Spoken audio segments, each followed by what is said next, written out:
Hi everyone, welcome to my channel. ತಮ್ಮೆಲ್ಲರಿಗೂ ನಮ್ಮ ಚಾನಲ್ಗೆ ಸ್ವಾಗತವನ್ನು ಕೋರುತ್ತಾ ಇವತ್ತಿನ ವಿಡಿಯೋದಲ್ಲಿ 2026ನೇ ಶೈಕ್ಷಣಿಕ ಸಾಲಿನ ವಿವಿಧ ಅಲ್ಪಸಂಖ್ಯಾತರ ಮೊರಾರ್ಜಿ ವಸತಿ ಶಾಲೆಗಳ ಪ್ರವೇಶಕ್ಕೆ ಸಂಬಂಧಪಟ್ಟ ಹಾಗೆ ತಮಗೆಲ್ಲ ಗೊತ್ತಿದೆ, ಈಗಾಗಲೇ ಮೊದಲ ಸುತ್ತಿನ ತಾತ್ಕಾಲಿಕ ಆಯ್ಕೆ ಪಟ್ಟಿಯು ಬಿಡುಗಡೆಯಾಗಿರುತ್ತದೆ.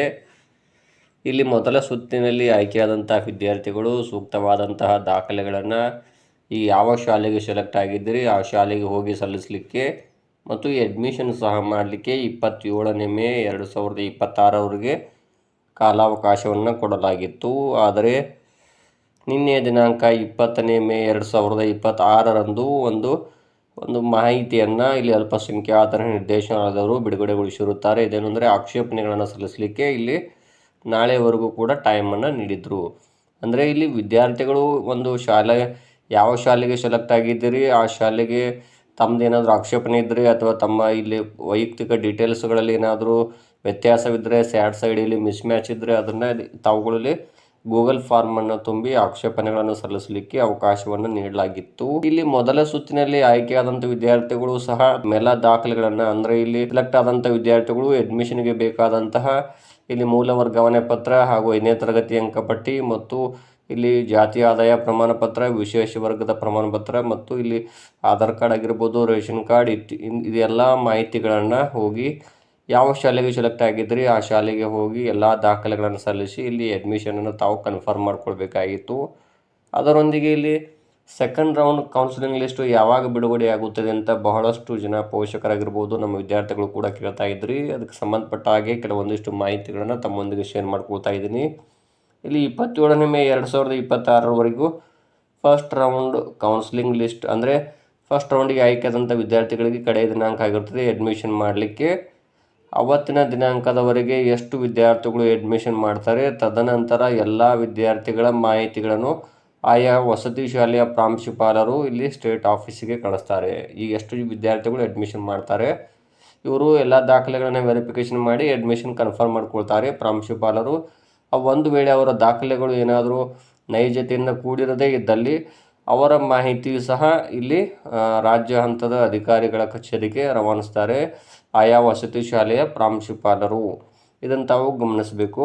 ಅಂದರೆ ಇಲ್ಲಿ ಜಾತಿ ಆದಾಯ ಪ್ರಮಾಣ ಪತ್ರ ಆಗಿರ್ಬೋದು, ಅದರೊಂದಿಗೆ ಇಲ್ಲಿ ಅವರ ವಿಶೇಷ ವರ್ಗದ ಪ್ರಮಾಣ ಪತ್ರ ಆಗಿರ್ಬೋದು, ಎಲ್ಲ ದಾಖಲೆಗಳನ್ನು ಅವರು ಪರಿಶೀಲನೆ ಮಾಡಿ ಅವರ ಅಡ್ಮಿಷನ್ನ ಕನ್ಫರ್ಮ್ ಮಾಡ್ತಾರೆ. ಒಂದು ವೇಳೆ ಇಲ್ಲಿ ಆಯ್ಕೆಯಾದಂತಹ ವಿದ್ಯಾರ್ಥಿಗಳಿಗೆ ಮತ್ತೆ ಯಾರಾದರೂ ಆಕ್ಷೇಪಣೆಗಳು ಸಲ್ಲಿಸಿ ನಮ್ಮದು ಸೆಲೆಕ್ಟ್ ಆಗಬೇಕಾಗಿತ್ತು, ಕಡಿಮೆ ರ್ಯಾಂಕ್ ಇದ್ದವರು ಸೆಲೆಕ್ಟ್ ಮಾಡಿದ್ದೀರಿ ಅನ್ನೋಂಥ ಯಾರಾದರೂ ಆಕ್ಷೇಪಣೆಗಳನ್ನು ಸಲ್ಲಿಸಿದರೆ ಒಂದು ವೇಳೆ ಅವ್ರದ್ದು ಸಹ ಅಲ್ಲಿ ಪರಿಗಣಿಸ್ತಾರೆ ಮತ್ತು ಫೈನಲ್ ಲಿಸ್ಟ್ ಕೂಡ ಬಿಡ್ತಾರೆ ಅನ್ನುವಂತಹ ಮಾಹಿತಿ ಇರುತ್ತದೆ.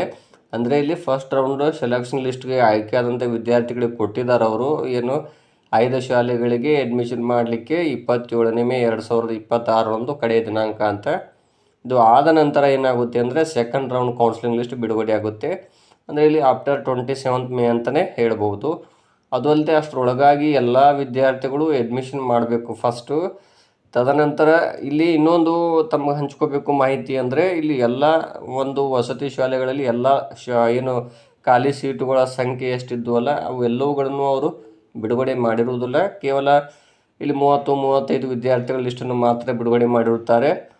ಯಾಕಂದರೆ ಒಂದೊಂದು ವಸತಿ ಶಾಲೆಯಲ್ಲಿ 50 ವಿದ್ಯಾರ್ಥಿಗಳ ಟೋಟಲ್ ಸಂಖ್ಯೆ ಇರುತ್ತದೆ. ಕೆಲವು ಶಾಲೆಗಳಲ್ಲಿ 60 ಇದ್ದಾವೆ, ಇನ್ನೂ ಕೆಲವು ಶಾಲೆಗಳಲ್ಲಿ 80 ಸೀಟುಗಳ ಸಂಖ್ಯೆ ಇರುತ್ತದೆ. ಆದ್ದರಿಂದ ಇನ್ನೂ ಸಾಕಷ್ಟು ಸೀಟುಗಳು ಖಾಲಿ ಇರುವುದರಿಂದಾಗಿ ಅವರು ಕೂಡ ಸಹ ಇಲ್ಲಿ ವಿದ್ಯಾರ್ಥಿಗಳ ಮೆರಿಟ್ ಆಗಿರ್ಬೋದು, ಅವರ ಮೀಸಲಾತಿ ಹಾಗೂ ಅವರ ಶಾಲಾವಾರು ಆದ್ಯತೆ ಇವುಗಳ ಆಧಾರದ ಮೇಲೆ ಸೆಕೆಂಡ್ ರೌಂಡ್ ಕೌನ್ಸಿಲಿಂಗ್ ಲಿಸ್ಟ್ ಬಿಡುಗಡೆ ಆಗುತ್ತೆ. ತಾವು ಕೂಡ ವೇಟ್ ಮಾಡಿ, ಏಕೆಂದರೆ ಇನ್ನೂ 27ನೇ ತಾರೀಕಿನವರೆಗೂ ಫಸ್ಟ್ ರೌಂಡ್ನವ್ರದ್ದೇ ಇನ್ನೂ ಕಂಪ್ಲೀಟ್ ಆಗಿರುವುದಿಲ್ಲ.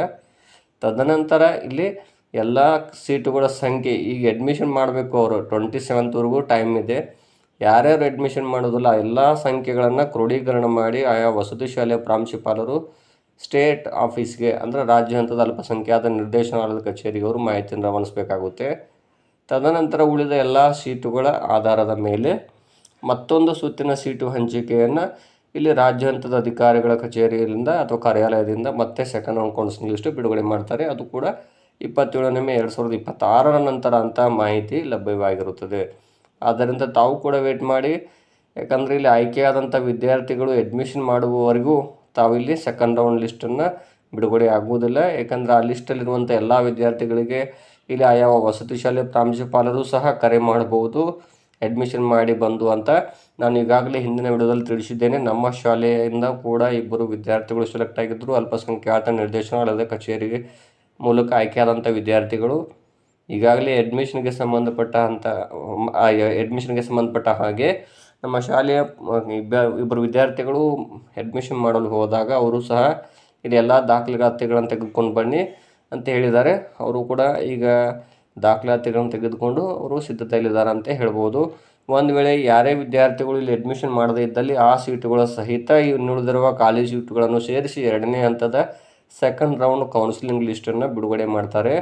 ಇಲ್ಲಿ ಕೌನ್ಸಿಲಿಂಗ್ ಲಿಸ್ಟ್ ಯಾವ ರೀತಿ ನಡೀತದಪ್ಪ ಅಡ್ಮಿಷನ್ ಅಂದರೆ ಅವರೆಲ್ಲ ದಾಖಲೆಗಳನ್ನು ತೆಗೆದುಕೊಂಡು ಹೋಗಿ ಆ ಶಾಲೆಗೆ ಕೊಟ್ಟರಾಯಿತು, ಅವ್ರದ್ದು ಅಡ್ಮಿಷನ್ ಕನ್ಫರ್ಮ್ ಆಗುತ್ತೆ. ಅವರೆಲ್ಲ ದಾಖಲೆಗಳು ಸರಿ ಇದ್ದಲ್ಲಿ ಮಾತ್ರ ಅಂತ ಹೇಳ್ಬೋದು. ಆದ್ದರಿಂದ ತಾವುಗಳು ಇಲ್ಲಿ ಏನು ಅಂದರೆ ಇಲ್ಲಿ ಮೇ 27 ಅಥವಾ ಇಲ್ಲಿ ಮೇ 27ಕ್ಕಿಂತ ಪೂರ್ವದಲ್ಲಿ ಸೆಕೆಂಡ್ ಲಿಸ್ಟ್ ಬಿಡುವಂಥ ಸಾಧ್ಯತೆ ಇಲ್ಲ. ಮೇ 27 ನಂತರವೇ ಬಿಡುಗಡೆ ಆಗುವಂಥ ಸಾಧ್ಯತೆ ಇರುತ್ತದೆ. ಇದು 2ನೇ ಹಂತದ ಒಂದು ಕೌನ್ಸಿಲಿಂಗ್ ಲಿಸ್ಟ್ ಅಂತಲೇ ಹೇಳ್ಬೋದು. ಸೊ ತಾವುದ್ರ ಕಡೆ ವೇಟ್ ಮಾಡಬೇಕಾಗುತ್ತೆ. 2ನೇ ಸುತ್ತಿನ ಸೀಟು ಹಂಚಿಕೆ ಬಿಡುಗಡೆ ಆಗೋದು ಸ್ವಲ್ಪ ತಡ ಆಗುತ್ತೆ ಅಂತ ಹೇಳ್ಬೋದು. 27 ನಂತರನೇ ಆಗುತ್ತೆ. ಅಲ್ಲಿವರೆಗೂ ತಾವೆಲ್ಲರೂ ಕೂಡ ವೇಟ್ ಮಾಡಿ. ಧನ್ಯವಾದ.